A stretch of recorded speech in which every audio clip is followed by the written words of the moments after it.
여러분, 믿음이란 무엇이라고 생각하십니까? 기다림일까요? 결단일까요? 아니면 책임일까요? 오늘 룻기 4장은 그 질문에 대한 하나님의 답을 보여주는 듯 합니다.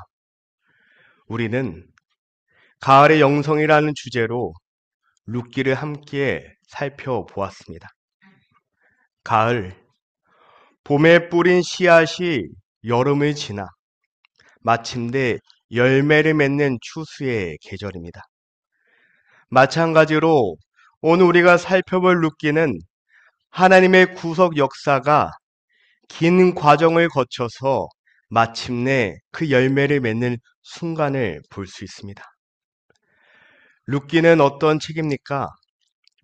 성경에서 가장 짧은 책 중에 하나입니다. 하지만 그 안에 가장 아름다운 이야기가 담겨 있습니다.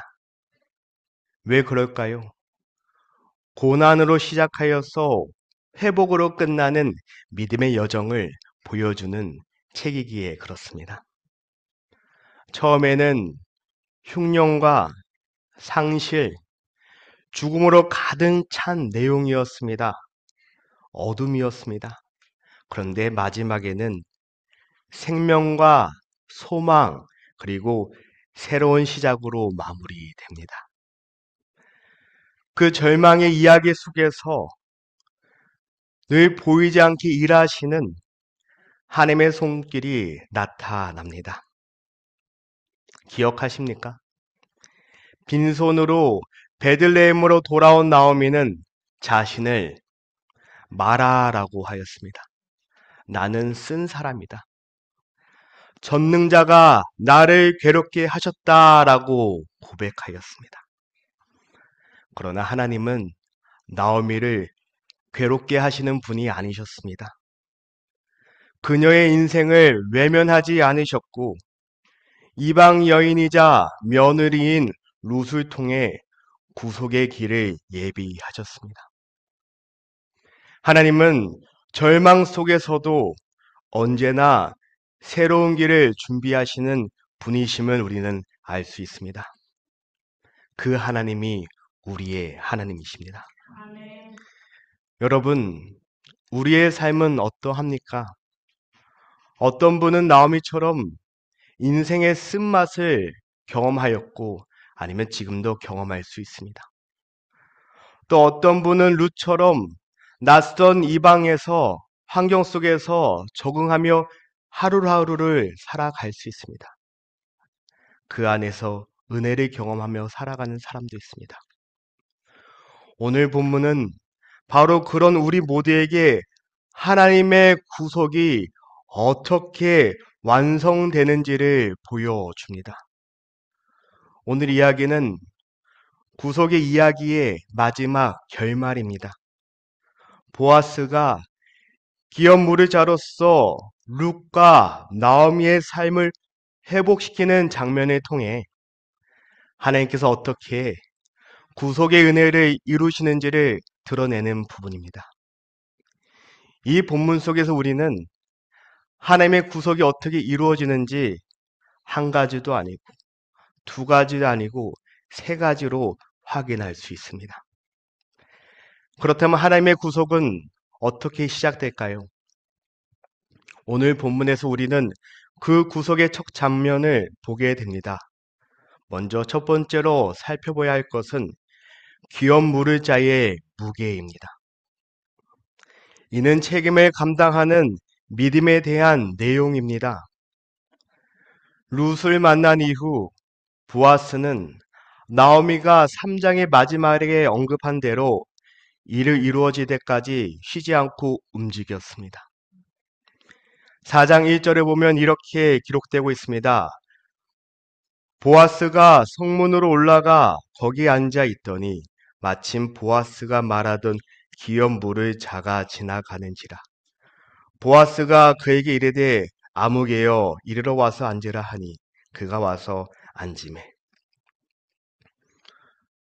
보아스는 성문으로 올라가는 가까운 자기보다 더 가까운 친척 기업 물을 자와 성읍의 장로들을 불러서 함께 앉았습니다. 그 당시 성문은 재판과 공적인 거래가 이루어지는 장소였습니다. 보아스는 엘리멜렉의 소유주를 물으기 위해서 절차를 따라야 했습니다. 그렇게 함으로써 합법적으로 나오미와 롯을 도울 수 있게 됩니다. 하나님께서는 율법을 통해 가족의 이름이 끊어지지 않도록 보호하셨습니다. 이 제도는 재산을 거래하는 것이 아니라 가문의 명예와 생명을 지키는 거룩한 책임이었습니다. 그렇다면 하나님께서 왜 이런 제도를 두셨을까요? 그 이유는 공동체 안에서 약한 자를 보호하시고 가족의 이름이 사라지지 않고 그 가족이 계속 대리 이어가기 원하는 아버지 하나님의 마음입니다. 다시 말해 기업 물을 자의 제도는 하나님의 긍휼하심이 드러나는 제도입니다. 그 안에 책임있는 사랑이 담겨 있습니다. 그래서 보아스는 적당한 절차에 따라서 가장 가까운 사람, 자기보다 더 가까운 사람 그 기업 물을 자에게 먼저 기회를 제공하고 있습니다. 성경에서 그의 이름은 기록하고 있지 않습니다. 아무개라고 합니다. 그 말은 그가 그렇게 중요하지 않다는 것을 추측할 수 있습니다. 하지만 그의 대답을 기다리는 동안 보아스의 마음은 얼마나 떨렸을까요? 그런데 그 사람이 이렇게 대답합니다. 내가 물으리다. 내가 감당하겠다라고 합니다. 우리의 인생은 늘 예상하지 못한 때로 나아가곤 합니다. 하지만 그것이 전부가 아닙니다. 그 대답을 듣고 보아스가 얼마나 놀랐는지. 그러나 보아스는 거기서 멈추지 않습니다. 다시 말합니다. 5절입니다. 내가 나오미의 손에서 그 밭을 사는 날에 죽은 자의 아내인 모압 여인 룻에게서도 사서 그 죽은 자의 이름으로 기업을 세워야 한다. 이 말을 들은 가까운 친척은 이렇게 대답합니다. 6절에 나는 내 기업에 손해가 있을까 하여 나를 위하여 물으지 못하노니 내게 물을 것을 내가 물으라 나는 물으지 못하겠노라. 땅은 탐나는데 룻을 책임져야 한다는 말을 듣자 그는 물러납니다. 여기서 우리는 두 종류의 사람을 볼 수 있습니다. 하나는 이익을 따지는 사람, 그리고 다른 하나는 책임을 감당하는 사람입니다. 가까운 기업 물을 자, 이름도 언급되지 않는 아무개는 밭을 보고 이익이 된다라고 판단한다 합니다. 그때나 지금이나 땅은 늘 우리의 마음을 흔들리게 하는 것 같습니다. 그래서 물으겠다라고 합니다. 하지만 그가 룻까지 책임져야 한다는 말을 듣고 그는 손해라고 생각하여서 발을 뺍니다. 그는 재산은 원했지만 생명은 책임질 수 없었던 사람이었습니다. 성경은 당시의 관습을 이렇게 기록합니다. 7절에 옛적 이스라엘 중에는 모든 것을 물으거나 교환하는 일을 확정하기 위하여 사람이 그의 신을 벗어 그의 이웃에게 주었으니 이는 이스라엘 중에 증명하는 전례가 되었더라. 신을 벗는다는 것은 나는 이 일을 감당하지 않겠습니다 라고 공개적으로 포기하는 것과 같습니다. 우리가 복싱을 할 때 포기할 때 하얀 수건을 던지지 않습니까? 복싱 안 해보셨죠? 안 보셨죠?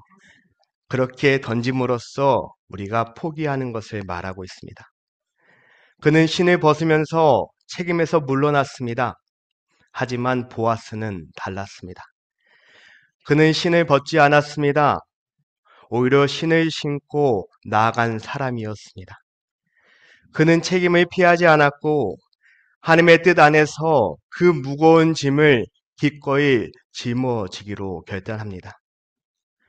여기서 우리는 믿음의 본질을 볼 수 있습니다. 믿음은 감정이 아니라 책임입니다. 믿음은 내가 하나님 믿습니다 라는 말이 아니라 하나님의 뜻을 순종으로 감당하는 결단의 행위입니다. 이익이 아닌 믿음을 선택해야 합니다. 보아스는 책임을 감당하는 믿음의 사람이었습니다. 그는 사랑과 헌신으로 그리고 하나님의 율법 안에서 지혜롭게 문제를 해결하는 모습을 봅니다. 그의 행동은 한 여인을 돕는 선행을 넘어서 하나님 앞에서 생명을 살리고 가문을 회복시키는 구속의 행위였습니다. 흥미로운 것은 보아스가 질서를 잘 알고 있으면서 가까운 기업 물을 자에게 말할 때 간절함이 느껴집니다.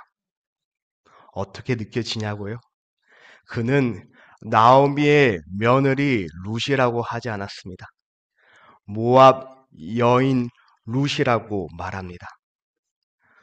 보아스는 당시 이스라엘 사람들이 모압 사람을 어떻게 생각하는지 누구보다 잘 알고 있었습니다.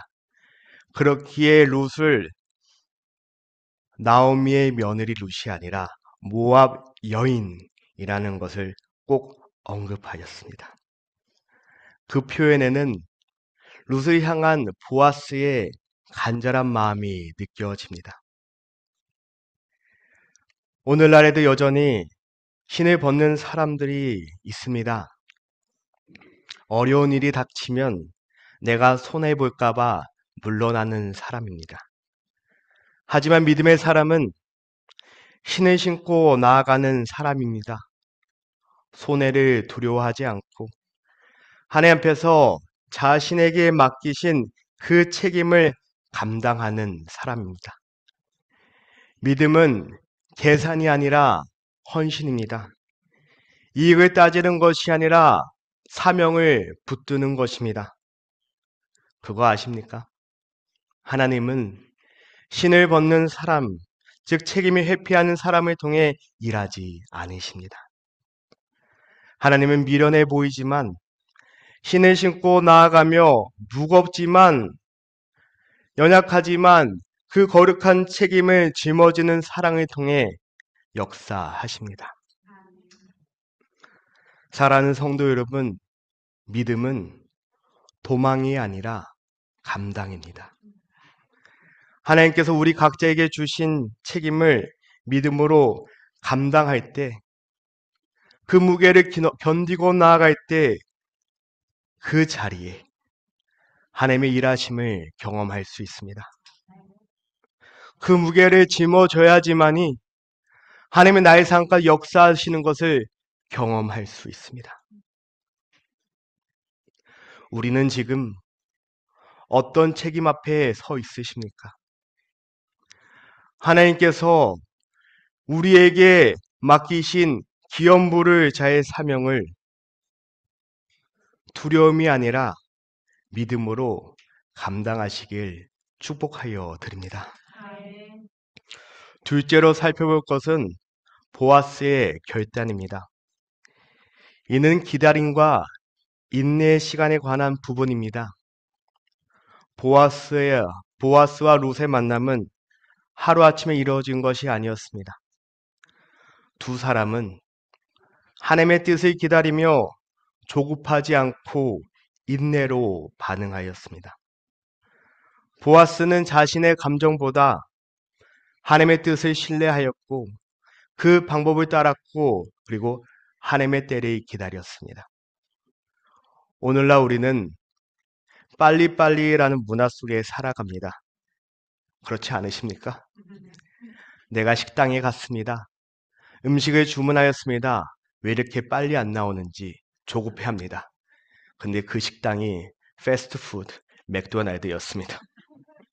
그런 나를 발견하면 내가 얼마나 조급한지 알 수 있지 않을까요? 무엇이든지 즉시 해결하려고 하고 기다림을 마치 실패로 여기는 시대를 살아가고 있습니다. 그러나 하나님의 일에는 반드시 하나님의 때가 있습니다. 그래서 전도서 3장 1절은 이렇게 말합니다. 범사에 기한이 있고 천하 만사가 다 때가 있나니. 신앙의 여정에서 서두름은 실수를 낳지만 기다림은 완전함을 만듭니다. 룻과 보아스는 각자의 자리에서 최선을 다하면서 하나님의 때를 기다렸습니다. 룻은 시어머니 나오미를 성실히 섬겼습니다. 보아스는 하나님의 사람으로서 전직하게 순차적으로 그 일을 감당하였습니다. 그들은 서로를 의식했지만 무엇보다 하나님의 뜻을 구하며 기다렸습니다. 이것이 바로 신앙의 성숙함인 듯합니다. 믿음의 사랑은 상황이 아니라 하나님의 때를 기다리는 사람입니다. 룻과 보아스의 기다림은 믿음의 연단의 시간이었습니다. 하나님께서 우리에게 기다림을 허락하신다면 그것은 하나님께서 우리가 성숙해지기를 기다리신다는 뜻일지도 모릅니다. 그 시간 속에서 우리는 인내를 배우고 연단을 통해서 숭궁 같은 믿음으로 다듬어질 것입니다. 그들의 믿음은 기다림 속에서 드러난 순종의 믿음이었습니다. 그들은 하나님의 때를 신뢰하였습니다. 그리고 드디어 하나님의 때가 이루어질 때 하나님은 그들의 믿음을 열매 맺게 하셨습니다. 열매를 보여주셨습니다. 그 열매가 무엇인가요? 13절 말씀이 이렇게 전합니다. 보아스가 룻을 맞이하여 아내로 삼고 그에게 들어갔더니 여호와께서 그에게 임신하게 하심으로 그가 아들을 낳은지라. 이 짧은 한 구절에 참으로 깊은 은혜가 담겨 있습니다. 모든 것이 끝난 것처럼 보였던 나오미와 룻의 인생에 하나님의 생명의 기적을 경험합니다. 여호와께서 임신하게 하셨다라는 말씀은 이 말씀은 회복의 주권자가 누구이신가라는 것을 말하고 있습니다. 당신이 나를이 아니라 여호와께서 임신하게 하셨다. 생명은 인간의 계획이 아니라 하나님의 은혜의 열매라는 것을 말하고 있습니다. 이 장면은 마치 진주가 만들어지는 과정을 생각하게 합니다. 진주 좋아하십니까? 조개 속에서 모래 아니라 이물질이 들어오면 조개는 그 상처를 덮기 위해 진주층을 계속 분비한다고 합니다. 우리의 침 같은 거라고 생각하시면 됩니다. 그렇게 오랜 세월을 지나면서 그 고통은 아름다운 진주로 변합니다. 고난이 없었다면 진주는 생겨나지도 않았을 것입니다. 마찬가지입니다. 룻과 나오미의 인생에도 수많은 아픔과 고난, 기다림이 있었지만 하나님은 그 모든 시간을 통해 은혜의 진주, 믿음의 열매를 빚어가고 있었다는 것을 볼 수 있습니다. 보아스는 자신의 욕심이 아니라 하나님의 뜻 안에서 룻을 받아들였습니다. 믿음은 기다림의 시간을 지날 때, 기다림의 시간이 지날 때 비로소 하나님을 온전히 신뢰함을 배우게 됩니다. 우리의 삶에도 늘 기다림의 시간이 있습니다. 누군가는 아픔의 회복을 기다리고 있을 수 있습니다. 누군가는 자녀의 변화와 회복을 기다리고 있을 수 있습니다.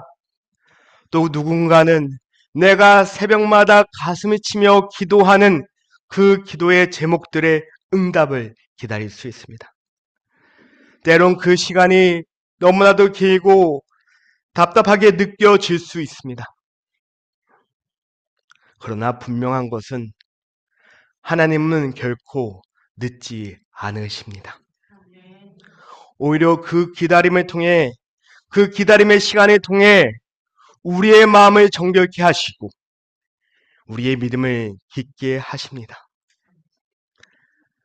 때로는 하나님은 응답을 미루심으로써 우리의 영혼을 준비시키십니다. 농부가 가을의 열매를 기다리며 물을 주고 영양분을 공급하듯이 하나님을 기다림 뒤에 있을 하나님의 은혜와 응답을 신뢰하게 하십니다. 그거 아십니까? 농부가 아무리 물을 주고 영양분을 줘도 햇빛은 하나님의 주관하에 있다는 것을 말입니다. 우리가 열심히 기도합니다. 간절히 나아갑니다. 하지만 하나님께서 우리에게 햇살을 비춰주시고 열매 맺게 하시는 그 모든 것은 하나님의 놀라운 역사 가운데 있다는 것을 잊어버리지 마시길 바랍니다. 우리 모두 서로 다른 이유로 기다림의 시간을 겪고 있을 줄 믿습니다. 그 기다림 속에 조급하지 마시고 하나님의 때를 신뢰하며 나아가시길 바랍니다. 하나님은 분명히 가장 좋은 때에 그분의 완전한 뜻을 여러분을 통해서 이루실 줄 믿습니다. 그 믿음으로 나아가시길 바랍니다. 마지막으로 살펴볼 것은 회복의 열매와 미래의 소망입니다. 하나님의 구속은 언제나 새로운 시작을 여십니다. 루시 낳은 아들의 이름을 오벳이라 하였습니다. 그 이름은 섬기는 자입니다. 그는 하나님의 회복과 구속의 상징이었습니다. 나오미는 한때 나는 이제 비었도다 라고 절망하였습니다. 하지만 지금 이제 사람들은 나오미를 보고 이렇게 찬양합니다. 14절입니다. 찬송하리로다 여호와여 오늘 내게 기업물을 자가 있게 하셨도다. 절망으로 시작된 이야기가 지금 찬송으로 마무리되고 있습니다. 이제 나오미는 더 이상 빈손의 여인이 아니라 새 생명을 품은 여인이 되었습니다. 하나님은 우리의 상실의 자리를 내버려 두지 않으시고 회복의 자리로 이끌어 가십니다. 흉년의 땅을 은혜의 땅으로 바꾸시는 분, 그분이 하나님이십니다. 15절에 이렇게 전합니다. 그는 내 생명의 회복자요 내 노년의 봉양자라.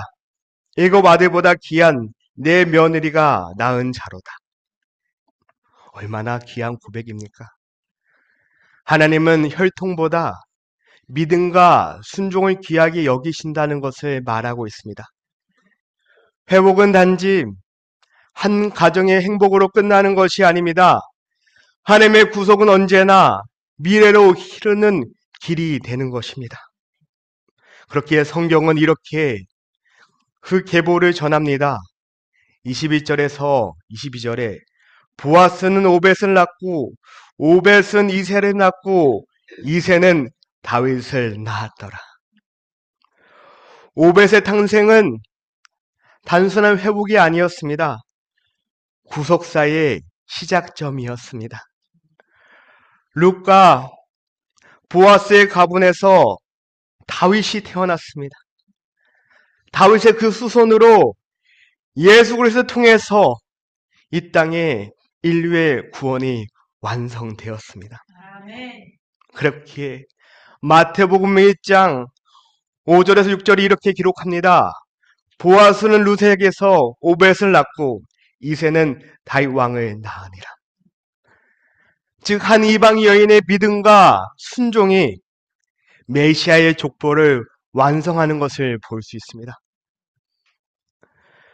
우리의 작은 순종과 믿음의 선택도 하나님의 손에 들여지면 미래의 구속 이야기로 바꾸게 된다는 것을 말하고 있습니다.